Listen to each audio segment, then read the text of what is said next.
Good morning, nerds. This is episode 9 of the first person shooter tutorial in Unity. We are going to work on today switching weapons, which is, I think, one of the core fundamental ideas of being a shooter. For this purpose, we're not going to worry too much about pickups and some other things. That's a little bit more advanced topic. We're not going to worry about pickups and things. What we're going to do is make a very, very simple engine that allows us to swap weapons. We're going to let everybody have infinite bullets. There's a lot of limitations that we're not going to do here, mostly for ease of time and simplicity, but we could use what we're building right now to go in and do some of those things. So I could have like weapon-specific bullets, and I can do some other pretty cool techniques with some different things, but this is going to give us the groundwork and how we actually do our different functions. This one is going to be a longer one. I haven't actually practiced this yet, but this may end up taking more. I try to keep these things down to about an hour or so if I can, or less. This one's possibly going to be a little bit longer, so this may end up turning into tutorial part 1, which I guess is like tutorial part 9 dash part 1 or something like that. I don't know if I'm going to do tutorial 10 or if I'm going to do tutorial 9 part 2, but regardless, this is a little bit longer than the usual, so or at least it may turn out to be that way. So I don't know what 10 is going to be right now. But right now, so what we've got in our guns, and we specifically have not up until this point, if you've been kind of following along with the other things that I've been doing, you would notice that I have a preference for putting values directly into the inspector here via exposing them and making them public variables. And I did that with the enemy, for example. If we look at our enemy, which I still have disabled from last session, but that's okay. You'll notice I have things like gun damage and bullet speed and things like that, but I chose not to do it for the player. And the reason I chose not to do it for the player at the time was I knew I might want to change these guns, and I want to make things like my firing rates, the speed of the bullet as it comes out of the gun, the damages, etc. I knew that I was going to want to make those gun specific eventually, and so I kind of wanted to lay some groundwork here. So I didn't do what I would normally do. But what we are going to need to do is convert the values, and if I jump down here, this is code that we should already have in the instantiates. We've got some of those values very hard set at the moment. Currently I'm using 10 and 20 for my speed and damage respectively. Eventually I'm going to want to change those to a more variable driven method. So today what we're going to be doing, one thing that we're going to be doing a couple of very brand new things for us. The first one that we're going to do that is brand new is we're going to exit the class from within the class files. So normally we say, hey, player script is going to make a class called player script. So the file playerscript.cs makes a file called, or a class called player script, which inherits from mono behavior. And that's just kind of how we've assumed things should be through this entire project. Now, for what I'm about to do, depending on the complexity, I would often make this a separate file and strip out the mono behavior portion of it. So for example, and please don't follow along, I'm about to click Control Z here, but I would do something like this to make a non-mono behavior class that I could use for utility purposes. And I would generally do this in a separate file, but I'm going to Control Z that. I would normally do that in these kinds of situations. In this case though, since the guns are going to be intrinsically tied to the player, to create simplicity and not have to jump around between files so much, I'm just going to define this after the class is over. So I'm going to go to the very, very bottom of the player class, pass tag damage, pass this curly brace. This curly brace represents the end of the player class itself. And we're going to go even further past that, and we are going to start a brand new class. And actually, this is not going to be a class. This is going to be a struct. They're functionally the same thing. There's some key differences. There's some stuff about, is it passed by reference? Is it passed by value? The differences between a class and a struct for the purposes of this tutorial are small enough that, frankly, it just doesn't matter. But I don't want to say that because the C# purists out there are probably like gnashing their teeth and crying about what I'm saying when I say that they're the same thing. They're not the same thing, but for our purposes, for the scope of this tutorial series, they're close enough to the same thing. All right, so, and the differences are out of scope for this series. So what we're going to do is we're going to start off by calling this, we're going to create ourselves a struct. And the difference between a struct and class in terms of usage is that generally speaking, you use a struct for holding data, and it's usually things that are not going to be like an actual like autonomous object that kind of has its own behaviors to it. It's usually reserved for data and and functions that manipulate the data inside of that struct. So they're just kind of self-contained data modules is typically how they're used in the field. And again, the purists out there are probably like, oh my God, what is he saying? But this is how I see it used in practice. And it doesn't have to be that way, but that is kind of the trend. So we're going to go ahead and create our first struct, and it's going to look a lot like a class. We're going to go public struct. And we're going to call this Gun Struct. And I like to separate out my classes, and you'll see like when I say script, I usually am thinking about classes. And if I was going to create a class outside of its own CS file, I would typically call it like gun class or, you know, object class or floor class or something like that, just so that way I can tell my classes and my structs apart. That's my personal naming convention. Again, not everybody in the industry shares that. So what we're going to do in here is we're going to define a gun as a series of things, and it's basically a collection of data. Some things that we need. We don't technically need this first one, but it's going to help us organize our data later, so I'm going to include it. It's technically wasting a little bit of memory, but I think it's worth it. The trade-off is worth it. So we're going to do a public string and call that name. We're going to do some things that I think will make a lot of sense given the other things we've done over this tutorial series. We're going to do public int damage, public int speed, that will be referring to the bullet's speed. We're going to do public float delay. That's going to be, again, how fast I can fire between bullets. We're going to do, and this is going to redline for you, we're going to do a public firing patterns. Capital F, capital P. And we're going to call that one firing pattern, little f, big P. We're going to do, and that one will error out as it is for mine. That'll error out for you. We're going to clear that up in about, 2 minutes here. So don't worry about that one being an error. It is an error, and that's okay. We're going to go public int shots. That's how many shots we're going to fire every pull of the trigger. So for things like a shotgun, we might fire like 15 or 20. A normal gun, we would fire like 1. When we start making, we're going to make a triple shot gun. It'll fire 3 because triple shot, which you could turn into a penta shot easy enough. So that'll be the number of shots that are fired per blast.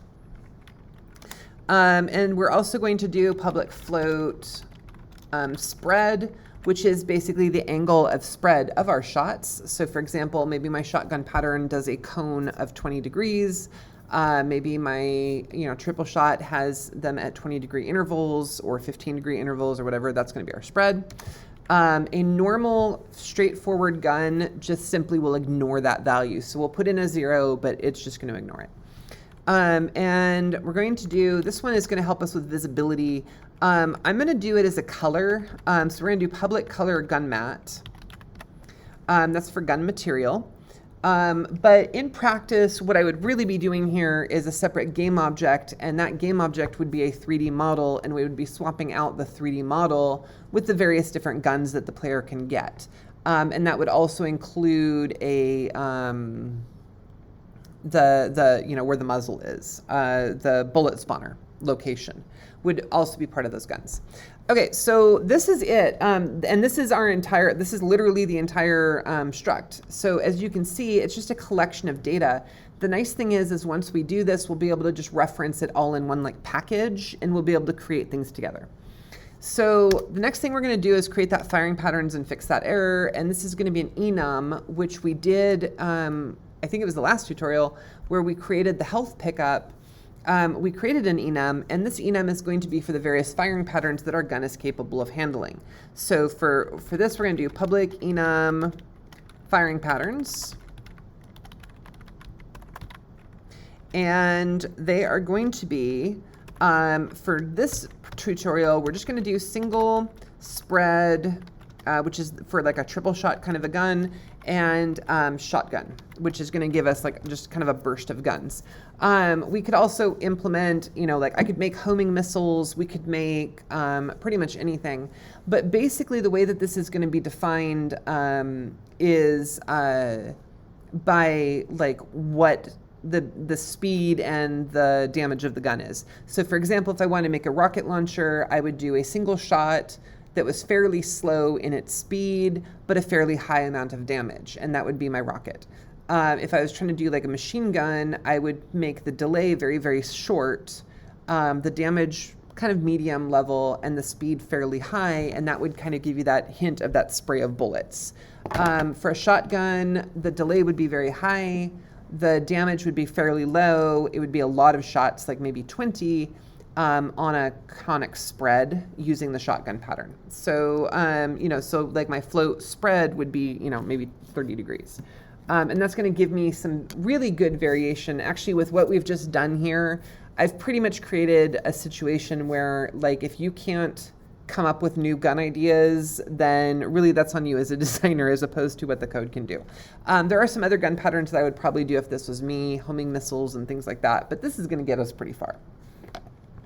And you'll notice that does actually fix this error up here. So what we want to do is we want to allow our player to, we're just going to store all the guns on the player level. And again, this is something I would maybe do in a game manager typically, but in a single player adventure like this, this is honestly a pretty safe place to put it. And it just, again, creates a situation where we don't have to jump between game objects in the inspector and in the hierarchy and in the code and all this other stuff. It's just going to kind of consolidate stuff for us. So again, this isn't how I would necessarily do this in the field, but this is giving us some good usability. So I stand by the decision.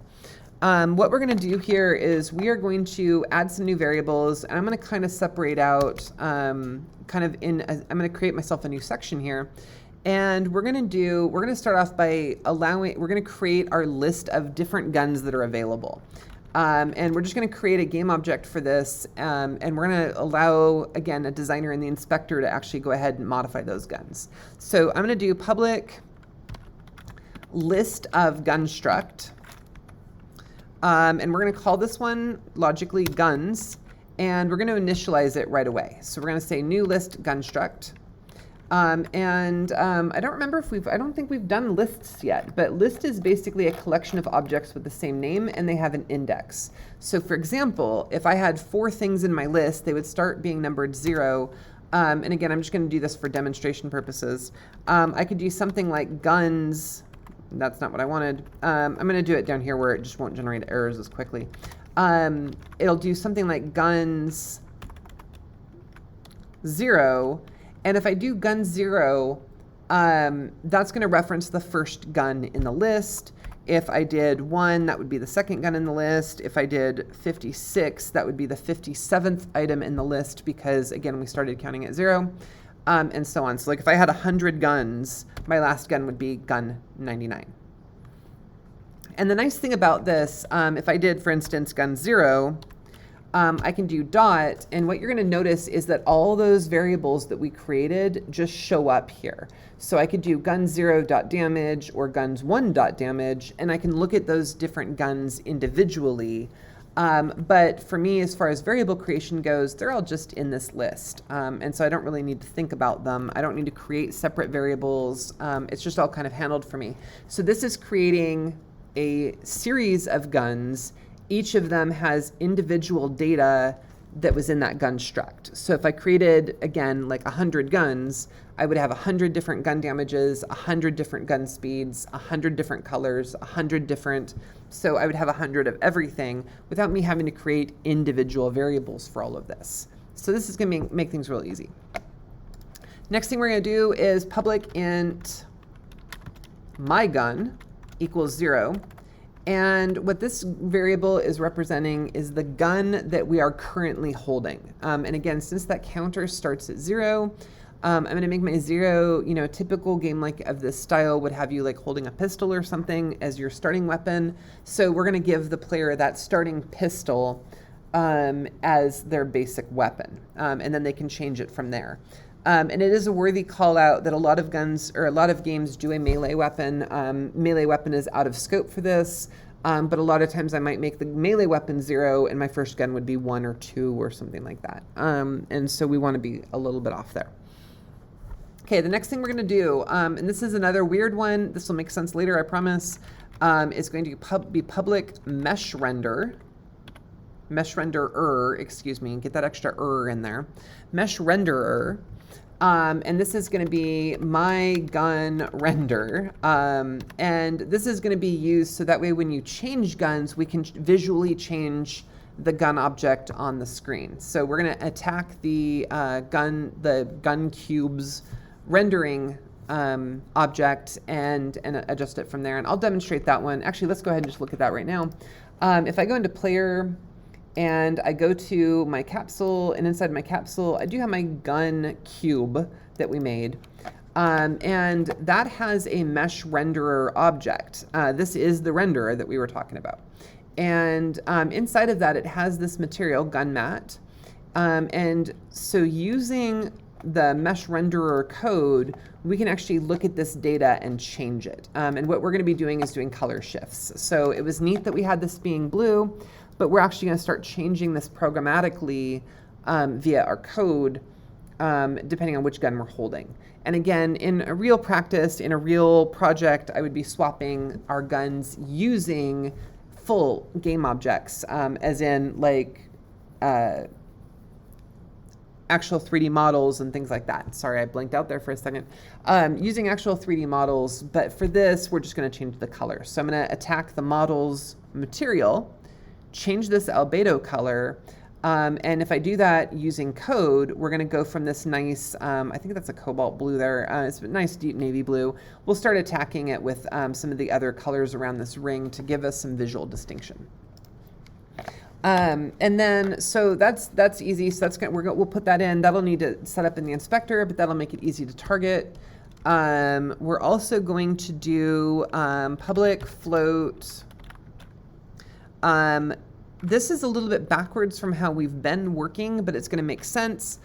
Time since last shot. For this one, we're going to be counting up rather than down. And the reason we're going to be doing that is, for example, if you fire something like a sniper rifle that's got a long delay, and then you switch guns to something with a really short delay, and then you switch back to the sniper rifle, you would actually be able to get a shot off a little bit quicker because it would be getting like in a countdown situation, because our count would be altered. Or inversely, after you fired the shotgun or the sniper rifle, you wouldn't be able to fire any other guns for a little while. And so things would get really messy. So if we do a count up, we can say, hey, how long has it been since we last fired a bullet? What gun are you using now? Are we allowed to shoot that one yet? So we're going to do a count up instead of a count down, but otherwise the mechanics are going to work pretty close to the same that they always have. The next one we're going to do is public float weapon switch delay. And this is this one's being used for two things. I'm going to do 0.3f, which is about 1/3 of a second. This is going to prevent us from switching weapons too fast, which is going to help us in two ways. I'm sorry, and that should be weapon switch delay, not just weapon switch. Weapon switch delay, that's going to help us for two reasons. Number one, some devices like touchpads are way too sensitive, and basically if you slide the touchpad up a little bit, you'll end up jumping like 4 or 5 different guns. This will slow us down so we can only move one gun.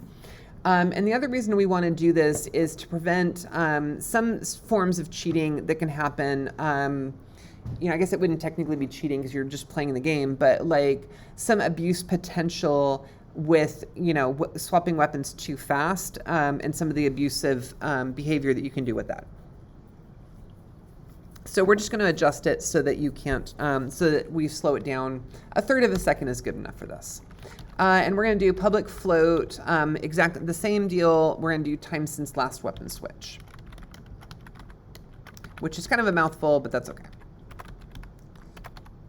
Okay, so now we have everything we need in order to start working in our inspector and taking a look at this and start editing some guns. So I'm going to go ahead and save this code, and we're going to jump into our inspector. And on my player, we should start seeing these new values. Now, the one thing that we're going to notice here, and this is crucial, we've got my gun, we've got my gun renderer. This is looking pretty good. Time since last shot should be 0 because we haven't fired. Time since last weapon is 0. Those are okay. But the one thing that we do need to pay attention to here is my gun renderer is not there yet. So I'm going to take my gun, and literally to do this, because there's a mesh renderer object on the gun, we can just grab the gun and drag it in, and it will realize that we want the mesh renderer components. So we don't have to go too specific. We can just pull that. So this is going to click, or this is going to activate that renderer. That's perfect. The one thing we are noticing here, though, is that we don't actually see that gun list. So we have a list of guns that I am currently unable to edit, which means how do we create any guns? And I did say I wanted to be able to do this in the inspector, and I really do. We could add them via code. We can add to lists, but it's kind of a pain in the butt, so please don't follow along. This is not how we would normally want to do this. But to add a weapon to the list, using what we have currently, and I could do some things that would make this a little bit easier, but we would have to do something like guns dot add new gun struct, and then I would have to do, whoops, I need my semicolon there, and I would need to do guns 0 dot name equals pistol, guns 0 dot damage equals, I don't know, 100. Actually, let's knock that down to 10. Like, that feels better, etc. And then I could start actually messing with some of this. Cannot modify this int because it is not a variable. Yes, it is, but that's okay. So as you can see, this is really an annoying way to do things. So we don't want to do that. What I want to do is I want to be able to edit all this crap in the inspector, because I haven't even added all the variables and I'm already sick of this. So what we're going to do here is, the reason we can't see it is because our struct is not a public struct in the sense of the inspector. But even as I'm saying that, I'm like, hey, it's a public list and it's a public struct. So what's my problem? The problem is that Unity is not going to look at that because it's not what we call a serializable component, and we can only look at serializable data in Unity. Fortunately for us, the serializable directive is very easy. We just use a square bracket, and we can do system.serializable. That's a mouthful. And that's going to actually allow this to work. So if I save this now, we can go back into our game, and what we should see here after it's finished updating, oh, it didn't like that. Okay. After it's finished updating is now I have guns, and you can see that I've got 0. And if I click the drop down, I have an empty list. The nice thing is here is I can hit this little plus sign. Now I see element 0. I can pop that out, and now I basically have a gun editor. And so I'm going to go pistol. I'm going to use the tab key to move between fields so I can get some speed out of this. I'm going to go 10 damage. I'm going to go, I don't know, 10 speed. That feels good. A delay, let's say about 0.2, let's go 0.3 seconds. I can fire about 3 shots per second. It's going to be a single firing pattern. It's going to fire 1 bullet per shot. The spread doesn't matter because it is a single. And for the gun material, I'm going to use a nice bright red. And that is only going to change the color of the gun. It's not going to change any of the other metallic or smoothness properties of it. So I'm going to be attacking the albedo of this only. And there we go. And now that I've got that first gun in, whoops, I clicked the arrow again. Now that I've got that first gun in here, if we click plus, it's always going to duplicate the most recent item. So we have a duplication. And for this one, I'm gonna do my guns in an order of the things I want to develop and the things I want to create in order, as opposed to what would be a normal progression in a normal shooter game. So I'm gonna do a rocket launcher next. And really, we've already discussed this. A rocket launcher is a single, but I'm going to fire this considerably slower. I'm going to fire this at about a speed of 5, which is about what my player runs. And I'm going to have it do about 100 damage. And my delay is going to be a lot higher. I'm going to do about, let's say, about 0.8. I don't want it to take quite a whole second, but it definitely is not going to fire quickly. And the rest of this stuff can be kind of left alone. I'm going to change my gun material. I'm going to kind of move over here and grab an orange. We're going to do the Roy G. Biv, red, orange, yellow, green, blue, purple, violet scenario here for things. And so I'm going to go ahead and do that. I'm going to duplicate that, and I'm going to make a minigun next. And this one is going to be quite a bit faster. I'm going to let my bullets kind of go crazy. So I'm going to do, let's see, the pistol's going 10. I'm going to do like a 12 speed for the bullets. The delay is going to be like 0.1. Not even that. Let's go 0.05. That's pretty fast. So not much of a delay there. Firing pattern is still going to be single, and shots is still going to be 1, but it's going to fire bursts of weapons very, very quickly. Again, 0 spread, and we're going to nudge that to a, to a bright yellow kind of a color, again, for visual distinction. Okay, I'm going to do 2 more guns. These are going to get quicker. We're going to do a triple shot.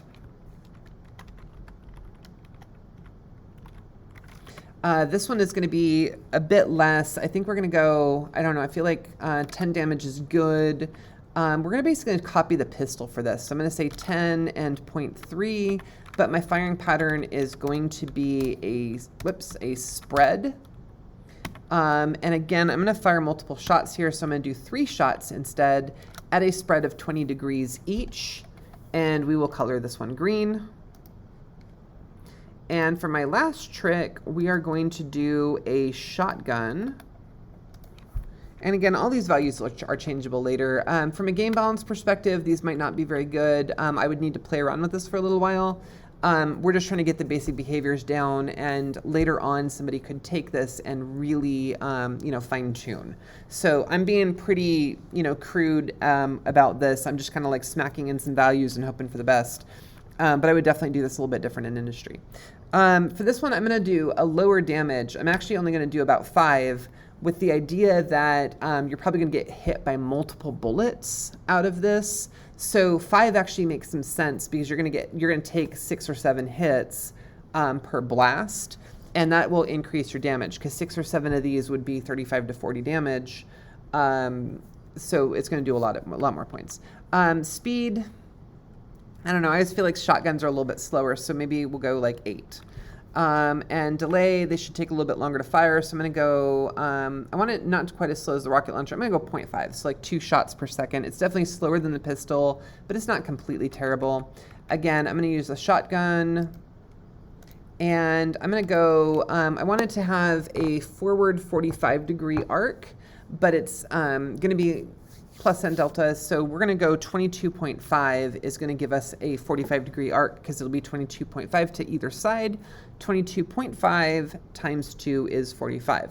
And again, for the math challenged, if I didn't know that, but I knew I wanted a 45 overall, I could have just done 45 divided by 2, and it would have done that math for me. And we'll go ahead and color this one blue. And we're going to start off the game with the pistol. I'll test other guns as we go. Okay, this is actually the hard part. So we just finished the difficult stuff. Well, maybe not the difficult stuff, but this is part of it. Okay, so the very first thing that we're going to do in our code now we are going to have to jump back to our code, is I do want to say whatever gun I'm starting with, I want to make that material match, because if I run it right now, I am currently holding the pistol, but visually it looks like I'm holding the shotgun. So I'm not a huge fan of that. And the other thing I'm also noticing right now is I'm not very happy about my camera angle, because I definitely can barely see a little hint of my gun. I kind of want to adjust that. So what I think I'm going to do is go into my player prefab. That's not the player prefab. I'm going to go into my player prefab, and I think I'm just going to lift that gun up a little bit, which is less accurate compared to, like, reality here. But if I look at it in my inspector, I'm at least getting a little bit more blue out of this. And if I choke the camera forward a little bit, I might be able to get a little bit more, but that's going to mess with my hit point bar, and I don't want to break too many things here. So this is going to be good enough. I also need to be careful. I'm kind of inclined to pull the gun out to the left a little bit so I could see it better, but that would also affect my where my bullet spawner is, so I don't want to get it too far off of my center. Okay, so this is looking okay though. I can at least see it. It's clear. It's not ideal, but it's good enough. All right, so let's get some code down. But it did look blue, which means that we're still getting this gun material. And it also means that what appears to be I think that was the shotgun, is representing my pistol, and that's totally not okay. Like, that should be red. And I want to do that automated. I don't want to recolor my material manually, because I wanted to take the material correctly off of my gun material.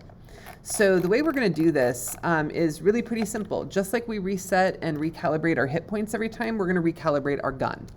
So for this one, what we are going to do is we're going to say, hey, I know guns has all the colors, and my gun is the one I'm currently using. So if we do my gun render, dot material dot color, that is the color of the weapon we're using. That's what would be the albedo in the material. We're going to take that color and set it equal to guns, my gun, because my gun is the number of the gun that we're holding. So if my gun is 0, then this will be 0. Guns dot mat, gun mat, and that's going to give us that color. And if we run the game now, now notice that this is only going to work at start. That should have worked. I'm a little disappointed now. I want to double check my material real fast. I want to double check my material settings real quickly here. I'm going to set, okay, so my gun mat color is 0. I think we may have forgotten just one more thing here. Let me double check. Oh, okay. I don't think this is our problem right now, but it is definitely something we need to look at. The default color is transparent. It should have actually made our gun invisible, I think, but so this might not be our entire problem, but we do need to make sure that our alpha channels are up at 255, and I'm not sure why it didn't default to that, because it typically does, but we're just going to fix those real fast. So again, I'm just dragging my cursor up and switching that A channel.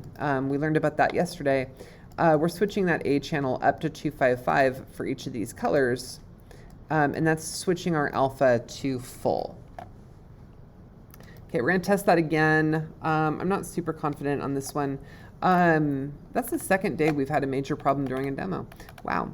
Okay, anyways, yeah, please like and subscribe. I'm awesome at this. So anyways, no, so we do have our gun colors in there. I'm not exactly certain why those colors are not showing up, because this has worked just fine in my test patterns. So again, we're looking at guns. We're pulling my gun, which is typically, or is currently set to 0. We're checking the render color. I do want to double check and make sure that it might be getting overwritten. I don't think that's how that works, but I do want to double check and see what's happening here. So we're going to do a little bit of debugging here. This is not part of the script, but that's okay. So I'm going to grab that mesh renderer, and we are going to take a look at what is going on with that albedo color. Okay, so if I change it, that did seem to work. In fact, it actually changed the original. So I'm going to put it back to kind of my cobalt color there. And that's a weird one. So I'm going to take a quick pause in the video, and I will come back to this because I do want to solve this before we move forward for you guys. So we're going to do a quick pause, and we will be back in just a minute. Okay, so welcome back. This is returning, which should probably just be one giant clip when you watch this. But anyways, I took a couple minutes out, and it is now working. And the only thing that I had done wrong, if we watch this, hey, look at that, it's red, just like it's supposed to be.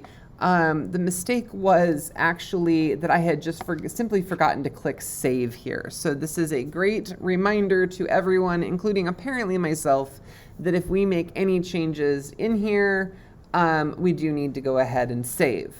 That's right, I'm a professional for realsies, honest. So anyways, okay, so now that we've saved our code, that material color is going to come through, and we can see when I run, when I'm not running the game, it's blue. When I do run the game, it's red.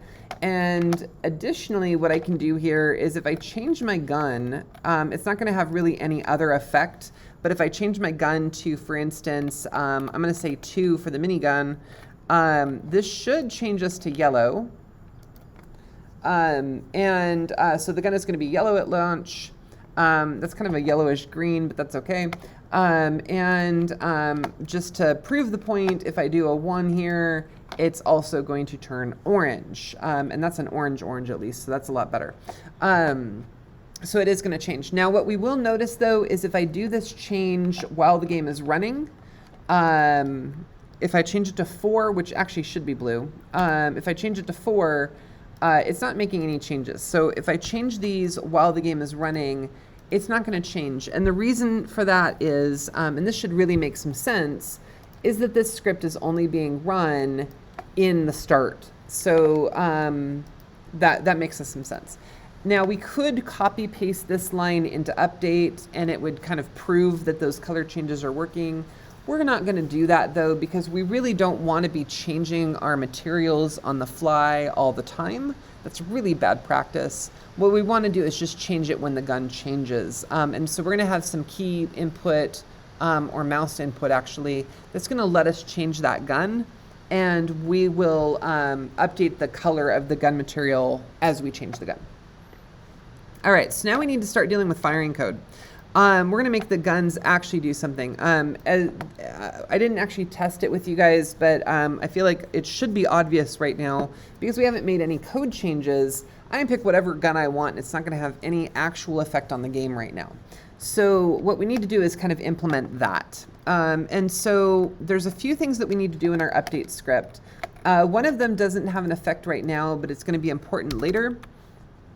Is just like we did with the enemies and the countdowns, we need to increment based on the time that has elapsed since the last frame. We need to increment how much time it's been so we know what our time on our counters is. So we're going to do time since last shot plus equals delta time, or time.delta time. And we're going to do time since last weapon switch plus equals time.delta time. And there we go. That's going to count up both. And we do them both because potentially maybe I haven't fired a gun in 30 seconds, but I just switched it a half a second ago. Or maybe it's been a long time since I switched a gun, but I've been, like firing the sniper rifle as often as it'll let me, whatever. So we're gonna leave those alone. Or we're gonna let them both count separately. All right. Now, when we fire bullets, we're gonna change some things around.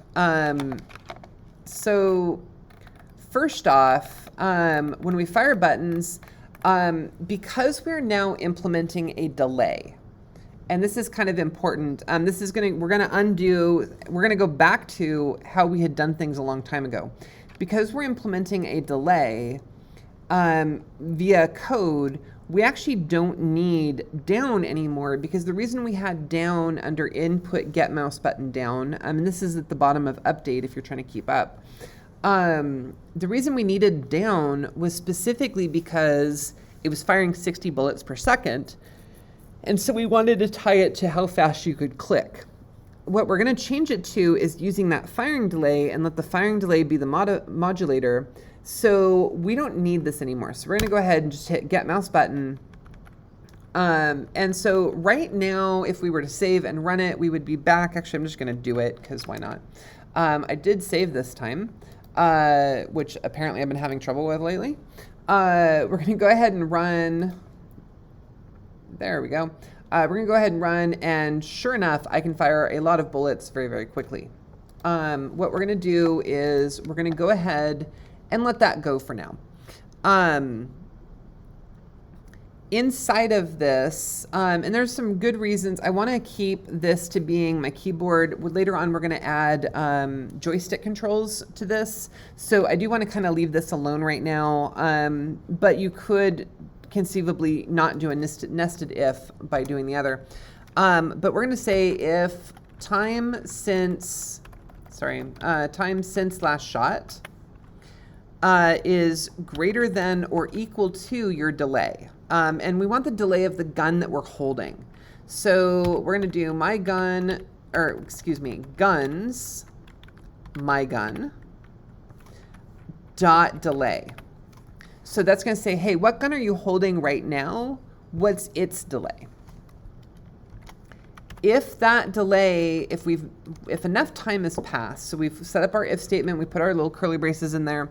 What we're going to do now is fire bullet is about to get very complicated, because sometimes we're firing a single bullet, sometimes we're going to be firing multiple bullets, sometimes we're firing them in an arc. And I don't really want to deal with all of that complexity inside of a nested if statement. That feels really high potential for error. So what we're going to do here is we're going to type in fire bullet,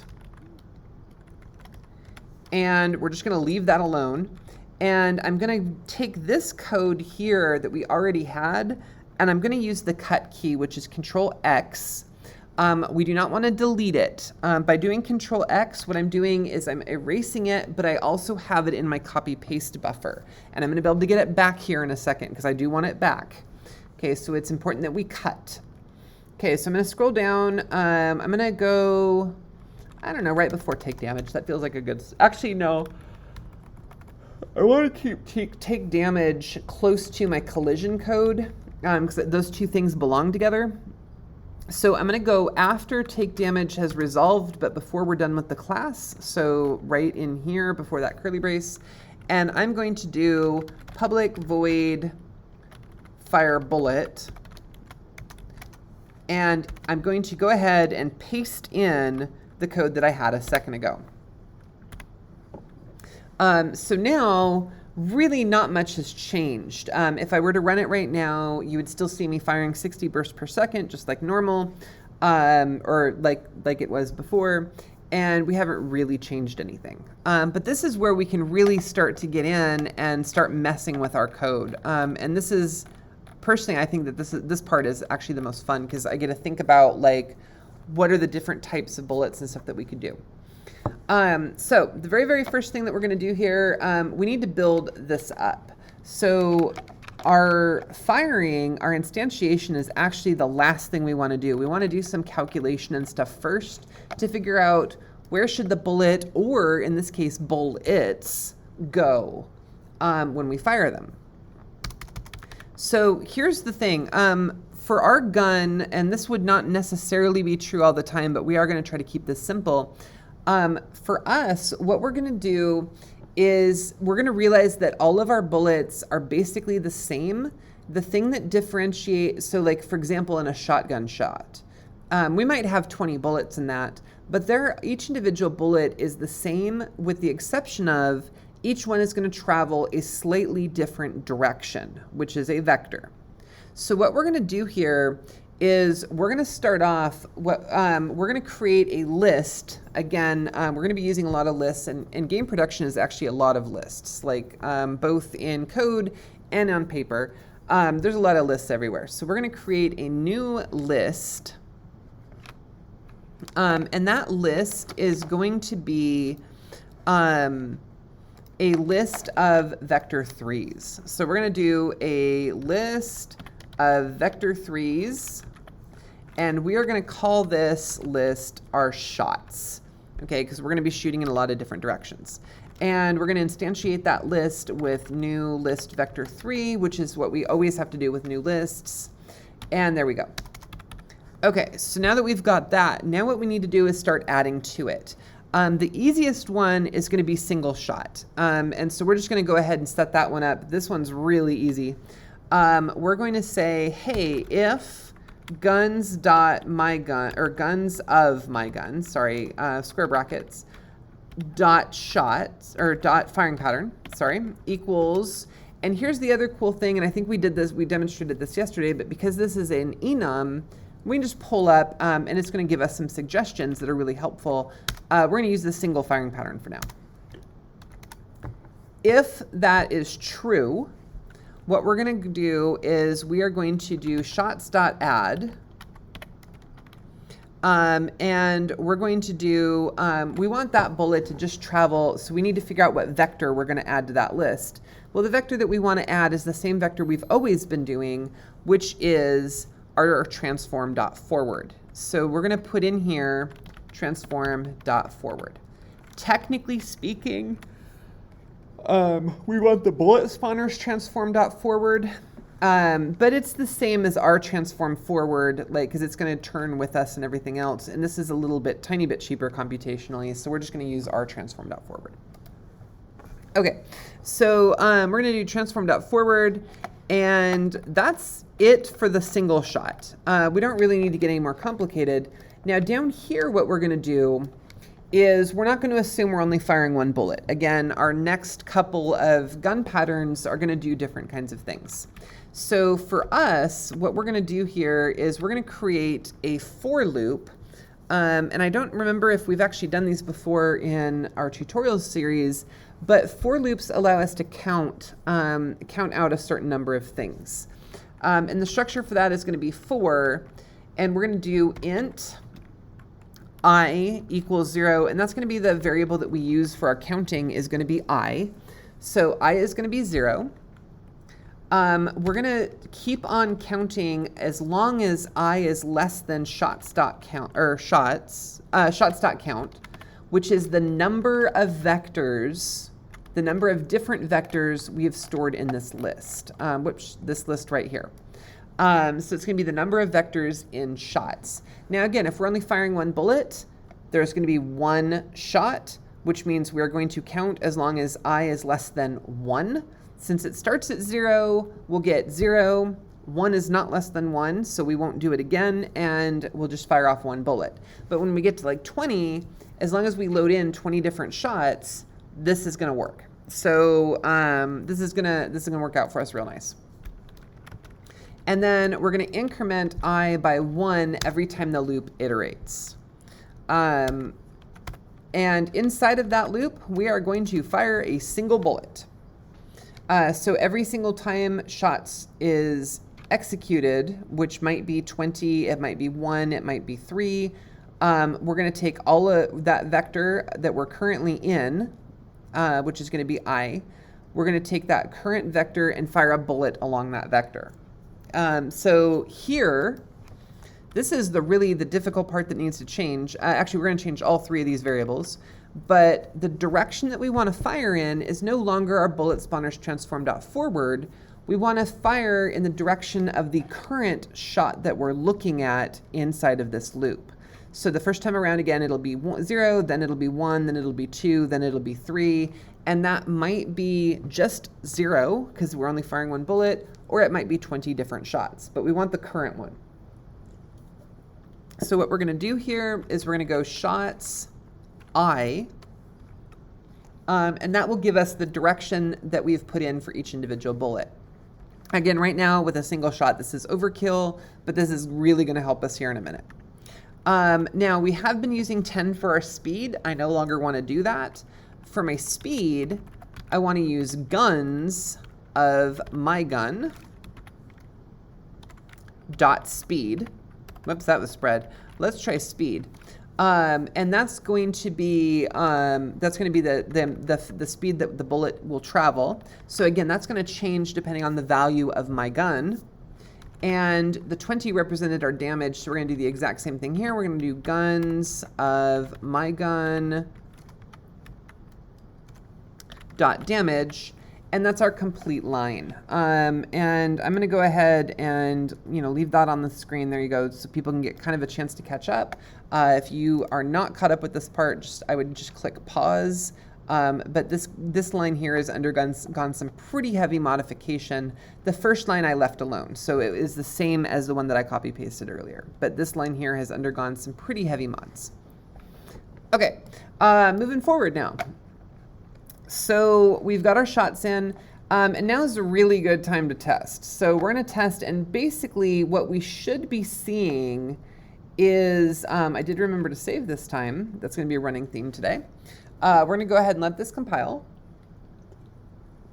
And really what we want is we want to see if holding the gun down fires at an appropriate rate. Whoops, I want to be switched to my gun 0, so I did just stop for a second. That gun indicator told me I was on rocket launcher mode, which is pretty cool actually. But we're going to switch this to gun 0 and test. This should give me, if I hold down, that firing interval is apparently not working though, because I've got 60 shots per second going here. So I'm not really happy with what's going on here. And a delay of 0.3, there should be some pausing in here. So let's figure out what went wrong here.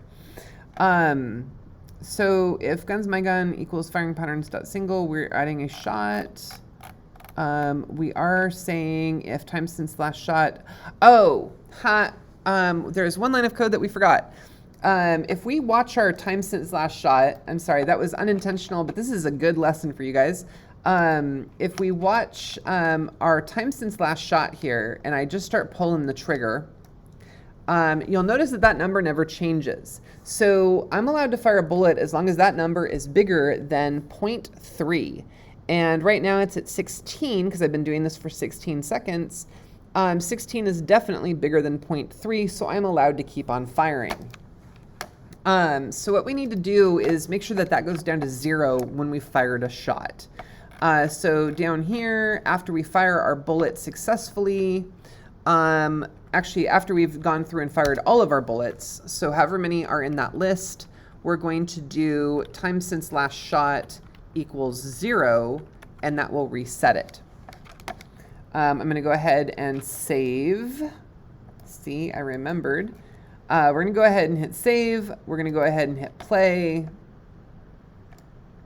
And now I'm holding down the mouse button, but my firing rate has definitely decreased. And this is pretty close to what I would have been able to get by just clicking before. So this is good. Now what I'm going to do is I'm just going to test out my other guns. So I stopped the game. I'm going to switch my gun to 1, which again, if we pop out this list, 1 was my rocket launcher, so that should travel really slowly. And I should have a very slow firing delay. So I'm going to go ahead and swap this gun to a 1. We're going to test that, and the gun should be orange. So let's see how we did here. So I'm holding that down. I'm holding down the mouse button, and that is definitely a slower rate of fire, although honestly, I think that's still maybe firing a little fast. So I think when we stop, I'm going to nudge that down to 1. But that is definitely firing slower than the pistol was, so we're in good shape. But I am going to take that because I'm not really happy with that. I'm going to go, I'm just going to switch that from 0.8 to 1 on my delay. I want that gap to be a little bit bigger. I feel like I shouldn't be able to fire rockets quite that fast. And that feels a lot better. So, and I could do some other things with my bullets and make them, like the rockets bigger and things like that, but this is good. All right, now let's test out that minigun. This one should fire very, very, very quickly at a very, very high speed. Again, those rockets were traveling pretty slow. These bullets should go pretty fast, and both in the amount of them that get delivered and their actual individual speeds. So let's go ahead and test that. So I'm going to switch my gun to 2. I'm going to hit play. And those bullets are, yes, they're being created very, very fast, and they are traveling very, very quickly. And there we go. So that's pretty good. I think they could even be maybe a little bit faster, but that's pretty good. And the last thing I want to test, just to demonstrate this though, is if I switch to the triple shot, which is gun number 3, the result is going to be a little bit different. If I shoot that one, again, we've got some firing delay here, but I'm just holding the gunshot down, and what you can see if you look at time since last shot, like go ahead and pay attention down here, but if I fire, that is getting reset, but no bullets are coming out. I'm not going to worry about shotgun as much, but we'll go ahead and switch to the shotgun live, and you'll notice that that number is going down faster, or I'm sorry, slower, but it is still getting reset as I hold down the mouse. I've let go of the mouse and now it's counting up like normal. Okay, so, but no bullets were ever fired. And that should make sense, because if we look at our code here, the only time we add to our shots is if the firing pattern is single and those other 2 weapons are not. And we would only add to our shots, which means that the number of shots in the variable here would be 0. It starts off at 0. It only will advance if it's less than 0. 0 is not less than 0, so it never fired anything, but it still does reset that timer. So this is kind of our fault, but we knew that. We just wanted to test one gun at a time. So what we're going to do next is we are going to do code for the other firing patterns. And I'm going to start out with a triple shot. This one's a little bit easier calculation-wise and math-wise. It's a little bit clearer to explain. And then we'll move into our shotgun. So here, after we've done our if statement, where we're saying, hey, if it's a single shot, we're going to say, hey, if it's not, so we're going to do else if. If it's not, is it a triple? So we're going to go else if guns of my gun dot firing pattern equals firing patterns dot spread. Spread is going to be our triple shot. What should happen here? So what we need to do in this one is, again, we're firing multiple bullets. Now, to calculate this one out, we're going to do some things that are a little weird, and this is going to be a little convoluted, but it's going to work out. We're going to count how many shots we have, and we're going to do every other shot. We're going to figure out our spread to the left, and then we'll just mirror it and flip it to the right. And we're going to do that for all the shots that are every other shot except for 0. Okay, so I realize that sounds really terrible. This is easier if I started drawing diagrams, but I don't really have any diagrams right now. And I don't really have my whiteboard handy, so we're just going to do this. But the idea is we're only going to shoot every other shot. So we're going to say, hey, 4, and again, we're relying on the fact that our initial number is going to be 0. And we can reuse variables as long as they're not inside of each other. So since this loop is nowhere near that one, we can still use I. So I'm going to do for int I equals 0. If I can type 0. I is less than. Now, here's where this is going to get weird. We're going to say I times 2 is less than guns my gun, or guns of my gun, dot shots, and then I++. So what this is going to do is this is only really going to count half of my shots, because if we increase by 1 each time, and that's what I++ means, the first time this loops through, I is going to be 0. And let's say triple shot, so we have 3. So my shots is 3. The first time through, I is going to be 0. 0 is less than 3. We're going to do the stuff. Then we're going to add 1. Now I is 1. We're going to do the stuff. And this time, though, we're going to look at this. We're going to actually, I need to restate this. The first time through, I is 0. 0 times 2 is still 0, which is less than 3, so we keep going. We add 1. Now I is 1. I times 2 is 2, which is still less than 3, so we keep on doing it. But interestingly, on the third shot, which would be when we add 1 to 1, that's going to be 2. 2 times 2 is 4. That's not less, and we're going to stop. So we're only going to do this 3 times. Even though math-wise we're counting at 4 right now and stuff like that, but this is going to actually make things better, because instead of counting, we're going to stop at 2 instead of stopping at 3. But that's actually going to make sense. Or actually, so 1 is going to be our last one and 2 is too high. And that doesn't sound like it makes a lot of sense if you're listening to me talk about this.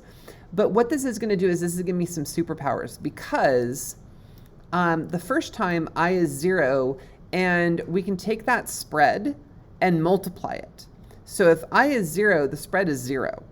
If I is 1, the spread is the spread. If I is 2, the spread is twice as much as the spread.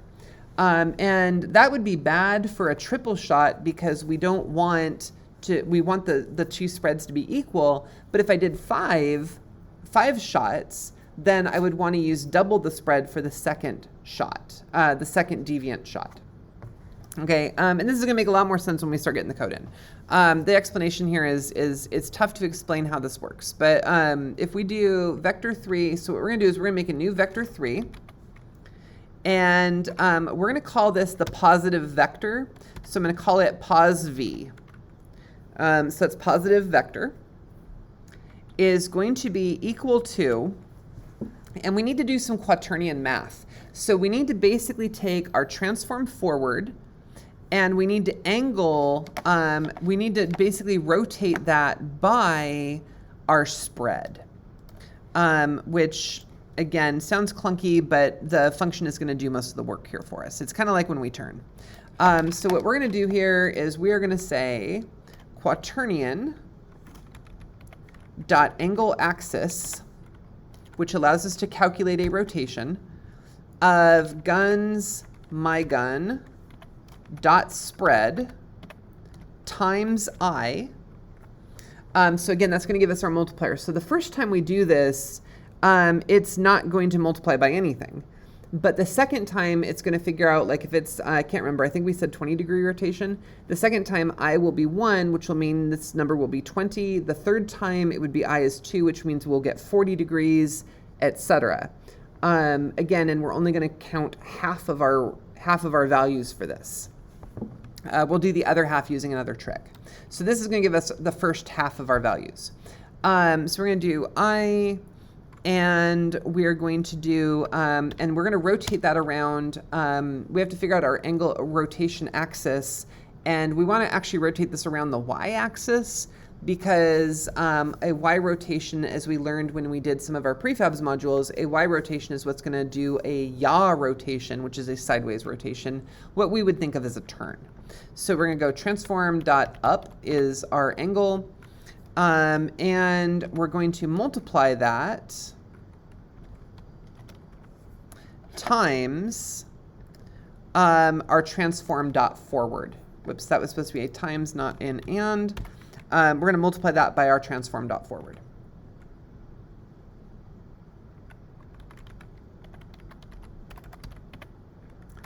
Okay, so that's going to give us our first series of shots.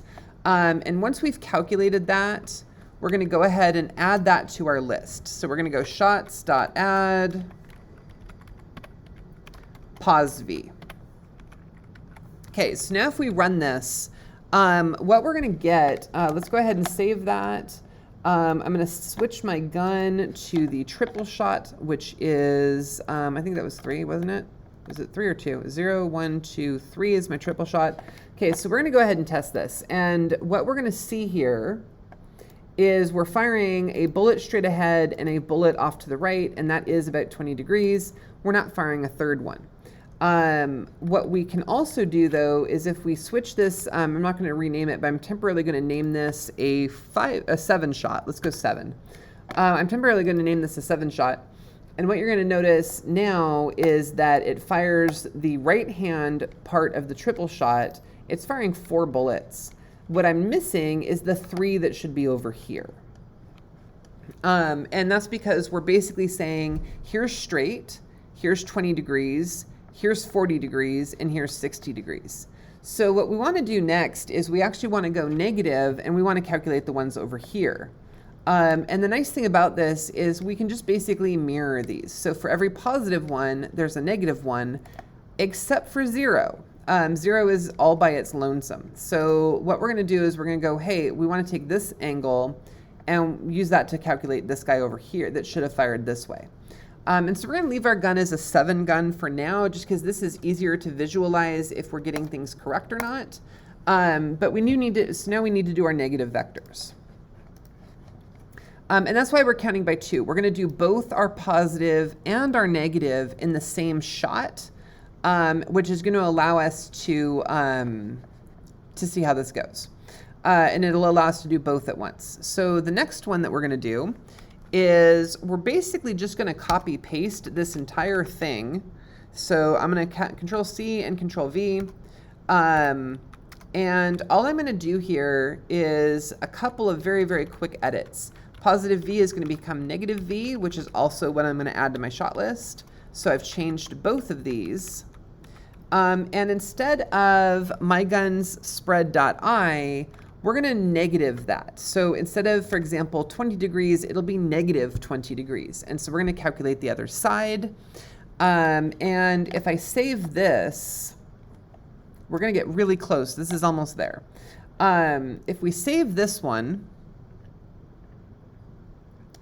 and we run it, now it looks like we have 7 bullets, but looks can be deceiving. So what I'm going to do here is I want to wait for these bullets to discard. So I'm just kind of watching the inspector here. I'm going to kind of talk until they go away. There's one going away and they finally hit the edge of the map. I'm going to spin so that I've got some nice open air to shoot into. And we're going to see if I can shoot and pause really fast here. Okay.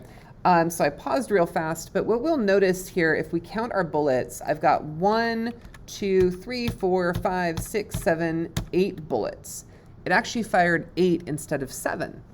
And we wanted it to fire 7.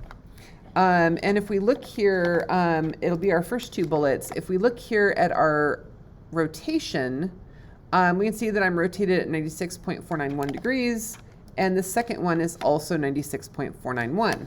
If we look at some of these other ones, this one's at 116, this one's at 76. Those are both about 20 degrees away from 96. Then the next set is 136, which is 20 degrees away from that, and 56, which is 20 degrees less than the other one. You can see that these are 20-degree rotation offsets. But these 2 landed in the exact same spot. So why is that? Well, the reason that is the first one, and that's why we multiplied by 2 each time, because we're firing 2 bullets each round. The problem is that the first one is 0. And so 0, what I did was I said, hey, multiply my spread times I, which is 0. So spread is now 0, and I rotated 0 degrees and fired a bullet and called that pos V. The second time, for the second bullet, I said, hey, get me negative 0 times I, or times the degrees, which is still 0, and add that and fire that shot. So I fired 2 shots at 0. So what I need to do is really just make an exception. 1 worked gloriously, 2 worked gloriously, 3 worked gloriously, and at 4 we ran out of bullets, so we stopped. But those 3 worked perfect. It was only 0 that was a problem. So what we're going to do here is we're going to just say, hey, if I is not equal to 0, then do all this stuff. And that's going to, whoops, try that again. And that's going to basically exclude that if I is 0. Again, we're going to go ahead and save that. I'm going to go ahead and rerun this thing. Again, I'm going to go looking out into space here and fire my 7 shot again, so that way I can hit pause real fast. And 1, 2, 3, 4, 5, 6, 7, which is exactly the number of bullets we wanted to fire. And if I look at this in the more of the scene view, let me see if I can, actually I'll just double click on a bullet and now I'm kind of facing the right direction. Whoops, I'm going to rotate a little and we can see now 1, 2, 3, 4, 5, 6, 7, and that is a really nice spread there. With 7, I might want to tighten that spread up and make it like 12 degrees or something like that, just to tighten it up a little, but maybe not. We'll see. But the point is, this is working the way I think it should. And so now I'm going to go ahead and unpause. I'm going to jump back into my gun settings, and I'm really just going to turn that back into that triple shot that I wanted it to be. So I'm going to change shots from 7 to 3. I'm going to fire it a couple times just to test it. I'm getting 3 shots per, which is what I was expecting. And if I hold it down, I can get quite a few shots at a decent firing rate. It's roughly comparable to the pistol, which is the setting that I wanted. So now I'm doing pretty good. We've got everything but the shotgun done. The shotgun's a little tougher. So from a programming standpoint, this one's coding scatter is pretty rough. So this is a complete chunk now. So we're going to do one last else if.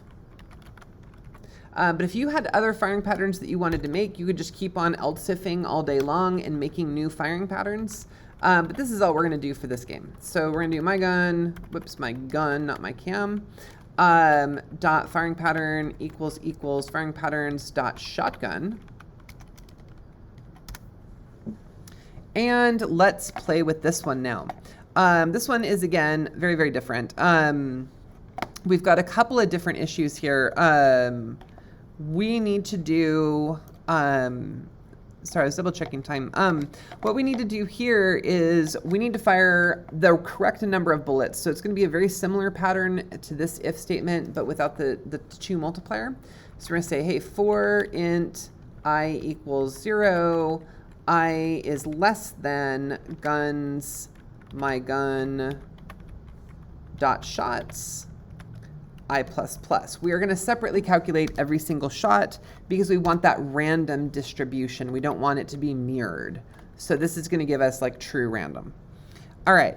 Now here's the weird thing is going at a random angle inside of a spread. So to make a cone is really a tricky thing. And there's not a built-in function that's going to get us. So what we're going to do instead is we're going to use some trigonometry. Now, fortunately for us, there is a very, very nice random function that is going to give us it's going to give us a random position inside of a circle. And that's going to be a vector 2. So we're going to do vector 2 scatter is equal to random dot inside unit circle. Okay, so this is good. This is going to give us, essentially for those of you who are familiar with a unit circle, this is going to give us a position somewhere inside a circle with a radius of 1. So it's going to give us an x value of between -1 and 1, and a y value between -1 and 1, and it'll keep it out of values that would not fit inside that circle. So it won't let me do 0.9 comma 0.9 because that wouldn't actually fit inside the circle, but it would potentially let me do something like 0.2, 0.2, which would be very, very well inside of that circle. So, and for those of you who haven't done much geometry, I guess trust me on that, but you can look that up on your own and look at sine and cosine of circles, and that's going to validate that. Now here's where the trick is that position is great, but we need to fire that way. And if, for example, if it's on the outer edges, like for example, if x is 1 and y is 0, that's going to be all the way on the outside edge, but I need that position to be 20 degrees, and I need everything else to scale accordingly. Now the easiest way to do this is using a thing called projection. And that's more of a mathematical concept than like a specific code word. If you Google projection, I don't think you're going to get a literal code chunk. You certainly won't get anything here if I just start typing projection. I've got projector, that's something different. Shadow projection is definitely different, and joint projection mode is something completely different. We aren't getting true mathematical projection here. But what we can do is we can use the fact that, for those of you who remember Sakatoa from, I almost said from Japanese class, how about from math class, if you remember Sakatoa, you remember that the sine is the opposite over the hypotenuse, the cosine is the adjacent over the hypotenuse, and the tangent is the opposite over the adjacent. And that's the most useful one for us. So for example, if we look at this and we figure that the radius of 1, which we know is 1, is our opposite of our angle, then if we know, and we know that the tangent of our spread is the tangent that we want, all we need to do is do some quick division, and that's going to give us the distance. Basically, the distance of that is going to give us our adjacent. And so really what we want to do is calculate that adjacent, but the adjacent line is our transform.forward. So the way we can calculate this is we're going to get a direction line, which is going to be a vector 3, that is going to be the same distance as our normalized forward, because that is our adjacent at that distance. So here we go. So we're going to do vector 3 dot dir. I'm sorry, whoops, vector 3, not dot dir. We're just going to call it dir. Vector 3 dir is equal to our transform.forward, which is again a unit vector. So it has a distance of 1 currently, but we want it to be our tangent divided by, or I'm sorry, excuse me, we want to divide that by our tangent and multiply that by our radius, and that's going to give us an actual good number here. So, and we need that to be in mathematical radians, which is basically where instead of the perfect circle being 360 degrees, the perfect circle is 2 pi, because that's how computers calculate angles. So this is getting some weird math here, but fortunately it's going to break down into some pretty easy code. If you don't understand how the math works, just run with it, but we'll try to explain it maybe sometime later. I might do a full tutorial just on this particular piece of math. And maybe pull out some whiteboards or something. So basically what's going to happen here is we've got a transform.forward. We're going to normalize that. It should already be normalized, but I want to guarantee that that value is 1 for sure. We are going to divide that by the tangent, which again will give us the distance of our adjacent, because we're dividing it by the radius of the circle is 1, so we don't need to worry about the division or the multiplication there, but we do need to divide by our tangent. So we're going to divide by mathf dot tangent of our guns dot mygun, gun, not cam, guns mygun dot spread. And again, because this tangent number is needs to be measured in radians, and we've been using degrees, we need to multiply myguns.spread. I don't know why that came up, but that's okay. We need to multiply that spread, and I'm going to give us a little bit more room here in the code. We need to multiply that spread times pi, which we have, that's a built-in function, so we're going to do mathf.pi, divide that by 180. And again, that's just how, so pi times pi divided by 180 is how we calculate radians from degrees. So that's going to take our spread, convert it to degrees, and use that as a scaling factor for our forward vector, which is going to give us the correct distance from the circle, so that if we fire from there to the circle, everything is going to work out okay. I realize that is confusing, and again, I'll probably do a separate tutorial just on why this chunk of math works, but it does work, I promise, and I can back that up with math. Okay, so now that we've got that, that is basically going to give us, if we fired straight forward, we would hit that circle, that hypothetical circle out in space. Now all we need to do is offset by the position that we generated here in scatter.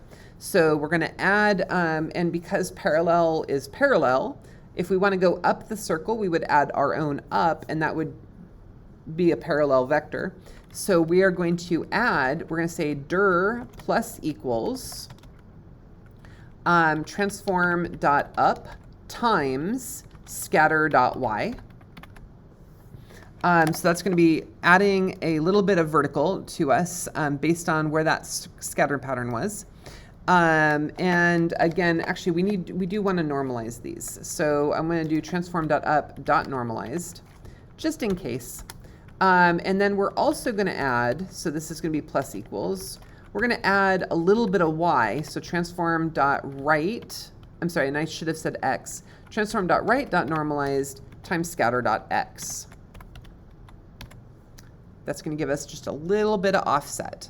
And now that vector is guaranteed to not be a unit vector, because it was a unit vector originally, and then we started adding stuff to it. So we're now pointed in the correct direction, but we have the wrong vector length. We now need to normalize that.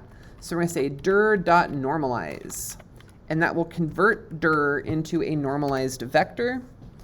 And now we can add that shot to our shots. That was complicated. It's only 5 lines of code. It looks pretty simple when you read it, but the math behind that gets really nuts. But that's it. We're actually done. Like, if you've been cringing this entire time for that entire math explanation, I applaud you for surviving that. But we're done. It's okay. And so we're gonna go ahead and save this, and we're gonna test.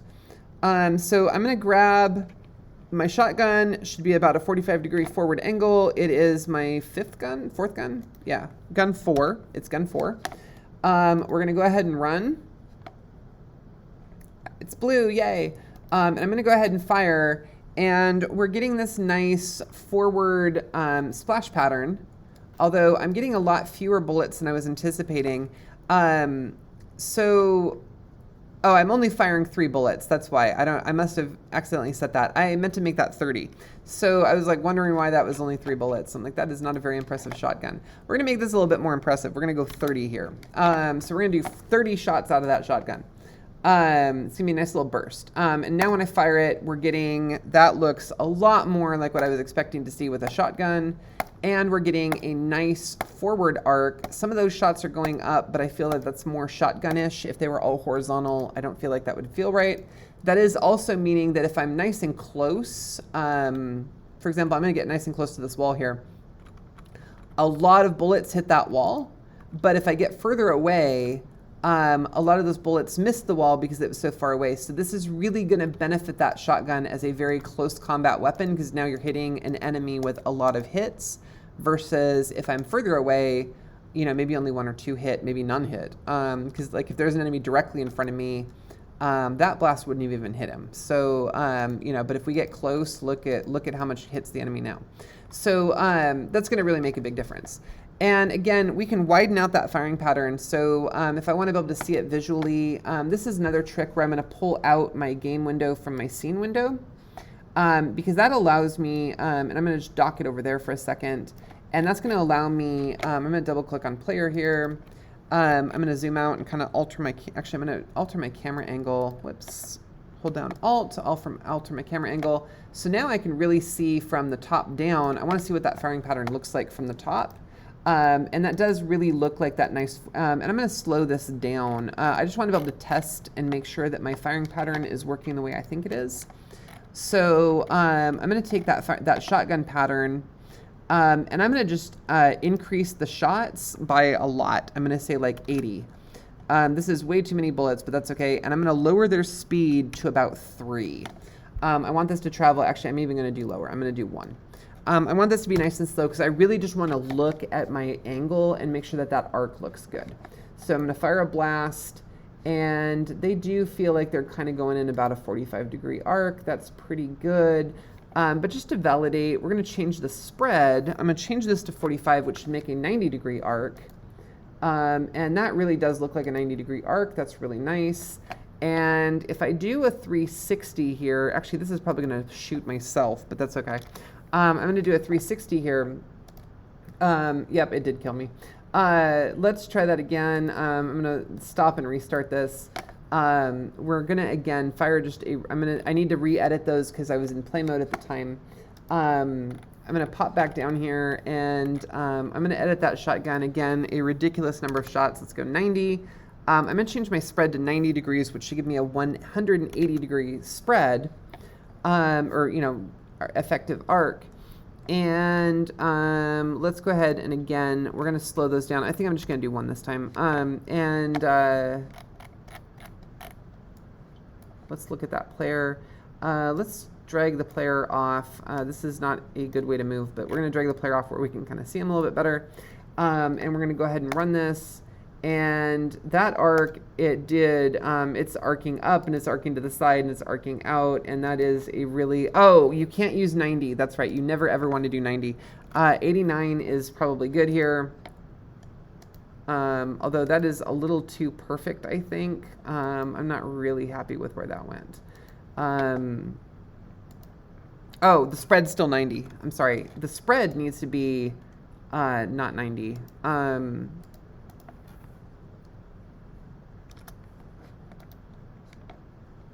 I feel like at 80 we get some better better distances. I don't know why it always arcs out so extreme on these. But this is basically working, so we're going to leave that alone. It shouldn't fire in these perfect circles like that, but that's okay. I'm gonna give it a lot more shots. I'm going to go like 500. Whoops, that was 5,000. Let's not do that. Because I'm not really getting, okay, now some are going forward too. So we want to make sure that there's some going forward and to the sides and stuff like that. But this cone, there we go. That's giving me a really nice, look at how nice that blast radius looks. That's looking pretty good. Which for a circular cone is pretty nice. Okay, so definitely we've got our bullets working pretty well here.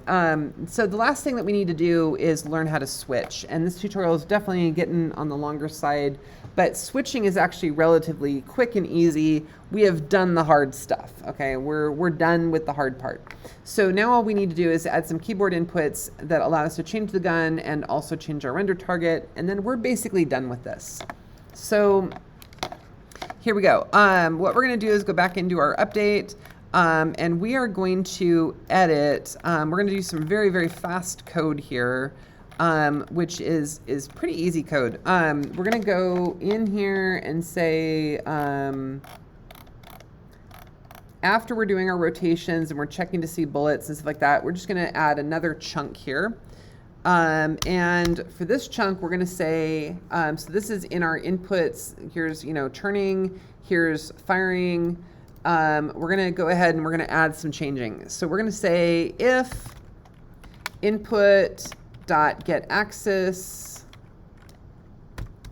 and for this we're going to target the mouse scroll wheel. So we're going to do mouse scroll wheel, and this will work with your touchpads or trackpads if you're using a trackpad. Unity treats them both the same.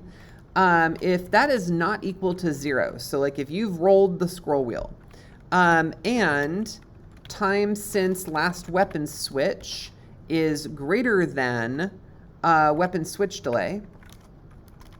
If all of that is true, now we need to know, did you roll the mouse up or did you roll the mouse down? Because if you rolled the mouse up, I want to increase that weapon. And if you roll it down, I want to decrease. So we're going to do if input, and it's basically the exact same code that we just did, input.getAxis.mouse, whoops, input, parentheses, mouse scroll wheel. And weirdly, this does require a capital W. If you don't use a capital W, it does not work. So double check and make sure you've got a capital in there. If that is greater than 0, you're good to go. What we're going to do is we're going to call a function, and mostly because I also want to be able to use it for some other things here, we're going to write a function called switch gun. And we're going to, for the number, we're going to pass in our current gun, which is my gun, plus 1. And then if you didn't roll it up, we're going to assume you rolled it down. And so we're going to do else switch gun, my gun, minus 1. Okay. And we'll be using that switch gun for some other things too, so this is going to be useful.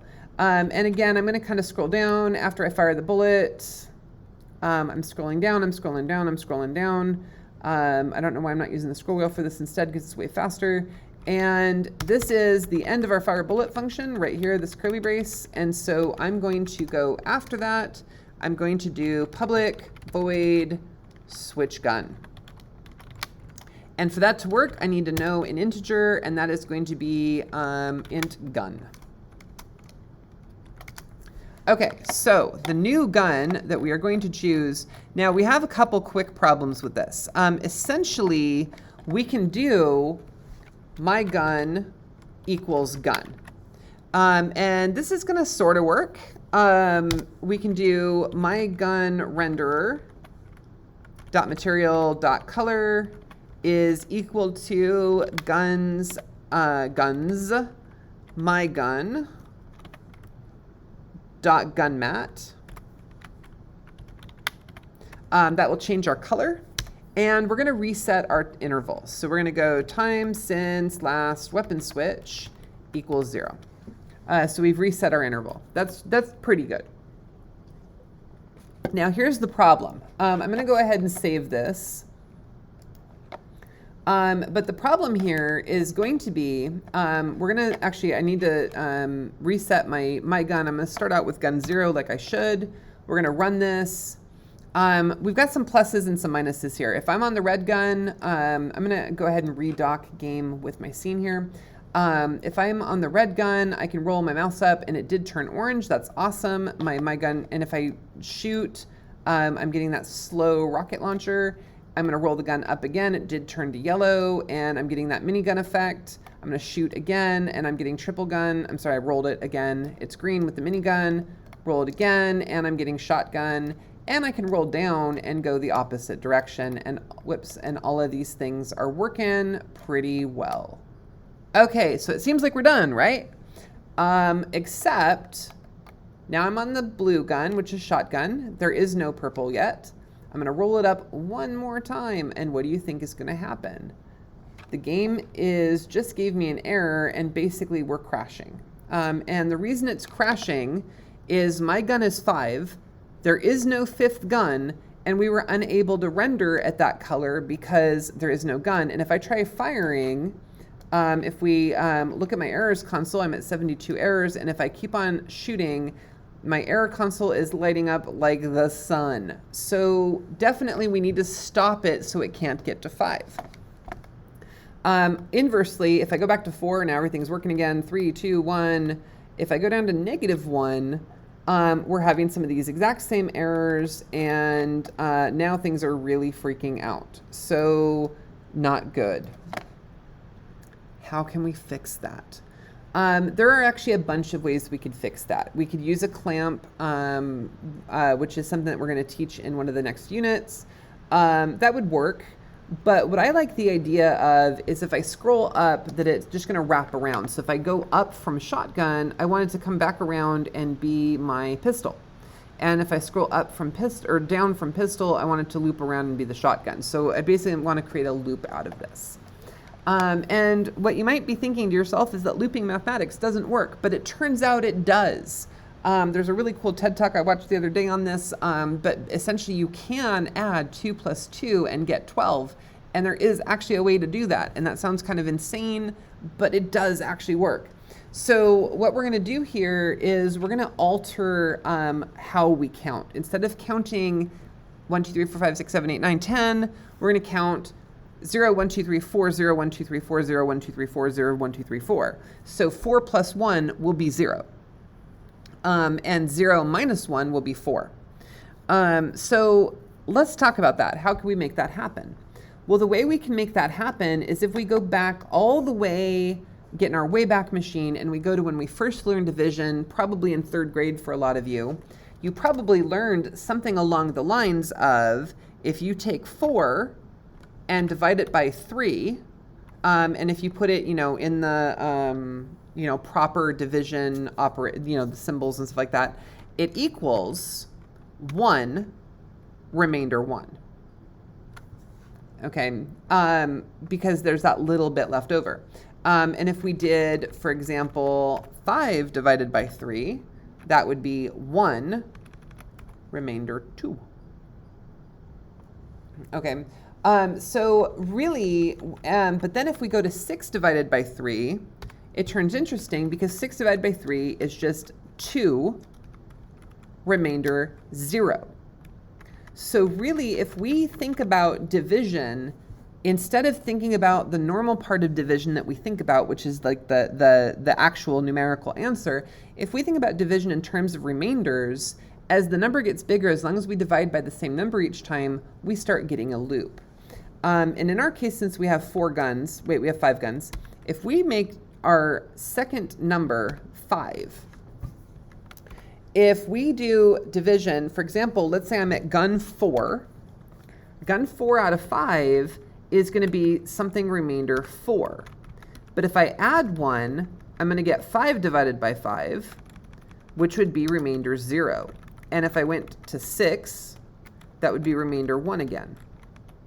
And if I counted backwards, if I went from, for instance, 5, which is now 0, if I went backwards to 4 out of 5, that would be 0 remainder 4, which means my remainder is 4.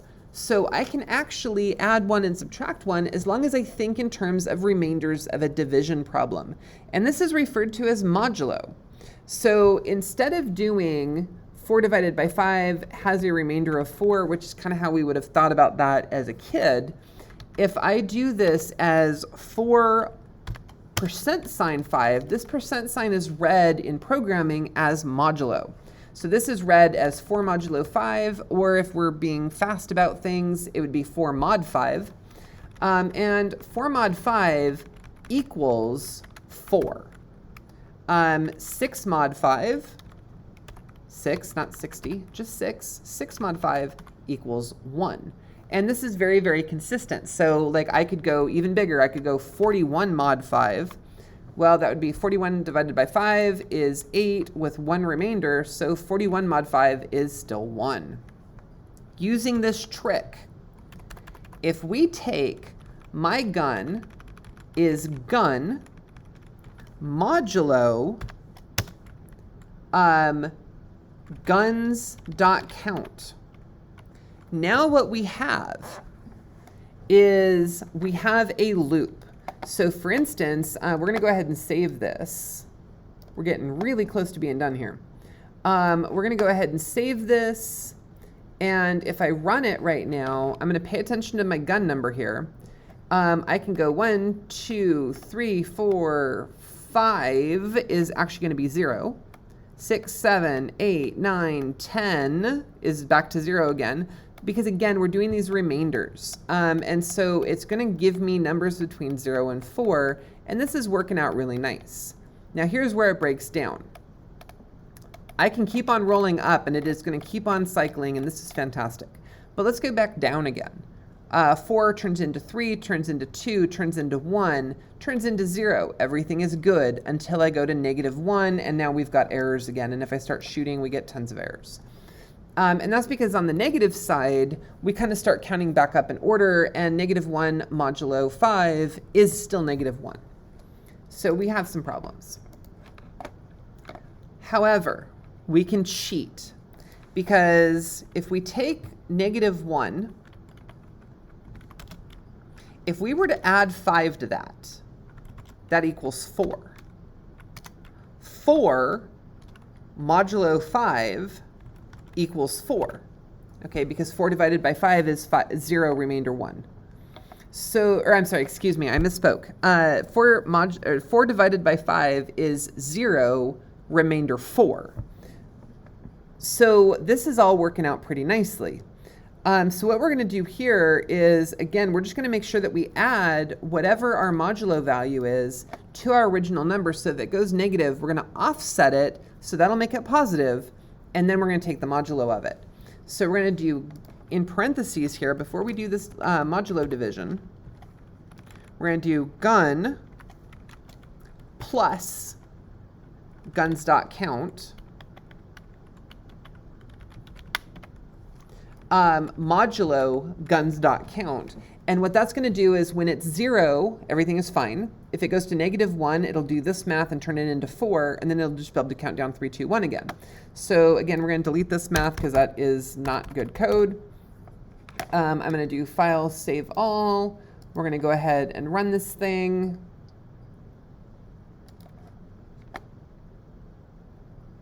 And okay, again, my count up is working great, so we didn't break anything. I'm going to count down, orange, red, and this is where we were having a problem before. Look, gun 0, uh-oh, -1. It rolls back to 4. 3, 2, 1, 4, or 0, 4, 3, 2, 1, 0, 4, 3, 2, 1, 0. And so now I can go up and down. I am not generating any errors at all. I can fire any gun I want to, and everything is pretty happy. We're almost done. There's one quick thing we're going to do, and I promise this one's fast and easy. We did the hard stuff. That was the hard stuff. We've done the hard stuff. Here's the easy stuff. The last thing I want to do, because this is so normal with a video game or with a shooter, is I want to be able to use keyboard numbers to select guns. So I'm going to basically use this if input get key code. Here, I want to do, I'm basically going to copy this. And I'm going to allow, because I'm not worried about touch buttons. Actually, I am kind of worried about buttons. You know what I think I'm going to do here is we're going to move this time since last weapon switch. I'm going to move this into a different, I'm going to move this into our other function. So I'm actually going to delete this. This is going to make things a lot easier for us in a second. So, excuse me, wait, Control Z that. Don't delete that. What we're going to do here is we're going to cut that. Sorry, don't delete that, cut that. Move down into our gun swapping code. So move down into switch gun. I don't know why my down is not working correctly. We're gonna go down to our switch gun. We're gonna just put it here. So we're gonna say if, parentheses, I'm gonna paste in that stuff that I just cut. And I'm gonna just delete the ampersands. I'm gonna put in my curly brace here. And we're just going to let that go because I think this is going to make it a little bit easier. Then we don't have to keep on asking about weapon switch, weapon delay, stuff like that. And now I'm going to go back up to my key codes. That's cleaned this up a little bit and made it easier. And I'm going to add to this again, and I'm going to copy paste my way through this. I want to use the number keys at the top of my keyboard. So I'm going to do if input, and I'm going to use kind of the same code that we used up here. So only I'm going to use the get key downs. So I'm going to say get key down. If you are using, we're going to do key code dot, and the number keys are these alpha number ones. So I'm going to use alpha 0, alpha 1. And we're going to put in switch gun, and I'm not going to use my gun minus or my gun plus because I always want this to be the first gun. But we need to remember that the first gun is 0. So I'm going to say switch gun 0. And now I can copy paste these. I'm going to just Control C, Control V. And I'm going to do 2, which should actually call on gun 1. And I'm going to do 3, actually calls gun 2. And key 4 is going to call gun 3. Whoops, wrong way. Key 5 is going to call gun 4. And honestly, I could keep on doing this. I'm going to go ahead and actually map out all of the keys. And that sounds a little silly, but this is actually going to give me some flexibility later if I make more guns. So I'm going to go 6, 7, 8, 9, 10.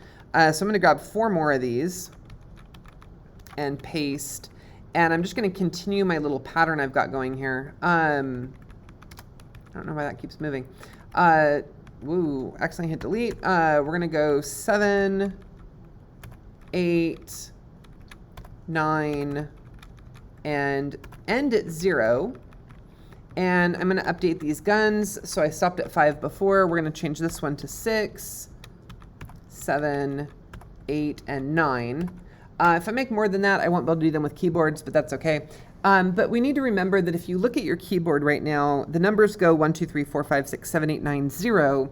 But I want my leftmost button to represent my first gun. So to the user, the pistol will be gun 1, even though under the hood in the code, it's gun 0, which lines up with how a normal human thinks about numbers when they're not programmers. So at this point, the cool thing is if I hit save, I'm getting better about that. If I hit save here, I can hit play, and this is going to be great because, again, I'm testing my scroll wheel, and my scroll wheel still works. That's awesome. I'm going to hit my number keys, and I'm just hitting different numbers, and it's giving me the correct weapons.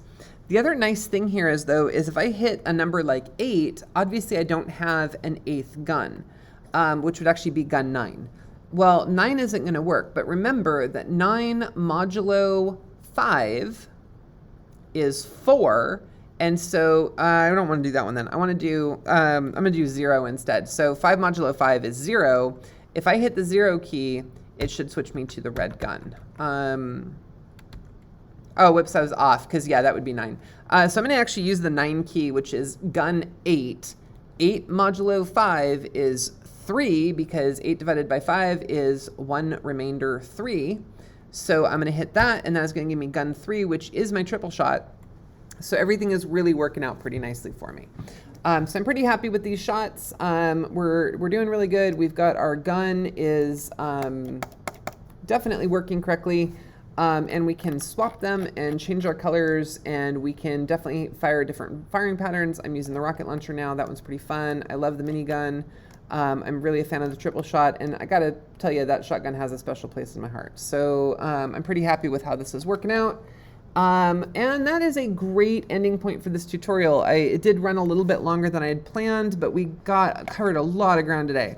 So we've completely implemented brand new guns. We've completely implemented different firing patterns, and we've created a system where if you add another gun, and actually I'm going to demo that right now.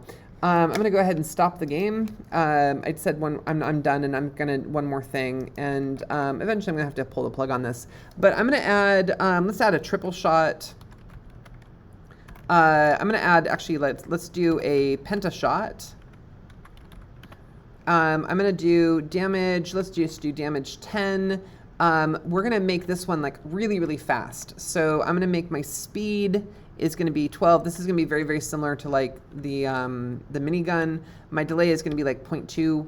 Let's go 0.05. That's going to be even funner. So we're 0.04 is fine. You know what? Let's leave this as a, no, let's do it. Let's do a spread. So I'm going to do spread here. I'm going to do shots is going to be 30 is maybe a bit much. Let's go, I said penta, let's do 5. My spread, I'm going to do a nice tight 10 degrees, and my gun material is going to be purple. And what I want to demonstrate here is that that is all I need to do.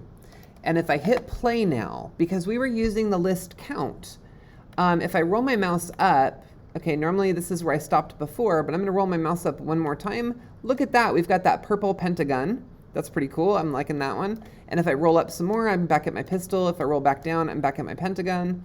I'm really liking that one now. And so everything is working correctly. I didn't have to make any coding changes. And best yet, if I look at my keyboard commands, 1, 2, 3, 4, 5, 6, it already works. That's all I have to do. So to add new guns, all I need to do is add more things to this gun list, and they're just gonna work. We don't have to do anything else. I could make a teal gun. I could make all kinds of cool stuff using just this code, and I'm done. You want to fire a bunch of rockets in a shotgun pattern? Sure, why not? Just make another shotgun. We're going to call this rocket shotgun. This is where we can get really insane, and I'm going to copy the stats from the rocket launcher. So let's see here, 105.1. I'm going to go 105.1, and let's do this one as a shotgun pattern that fires 5 rockets at a 10-degree spread, because that seems fun, and we'll make that one teal because I haven't used teal yet. If we do that, we're going to go ahead and roll down to get to that gun. Whoops, I rolled too far. There we go. And we're going to fire that, and there are my 5 rockets. No problem. We can get pretty darn crazy from here. So that's it for our tutorial. I hope you enjoyed it despite all of the technical problems that we had early in the show. If you liked what you saw here and you found it helpful, again, please hit like and subscribe. That's really helpful. And as always, in closing, let's keep on creating. Have a great day, everybody.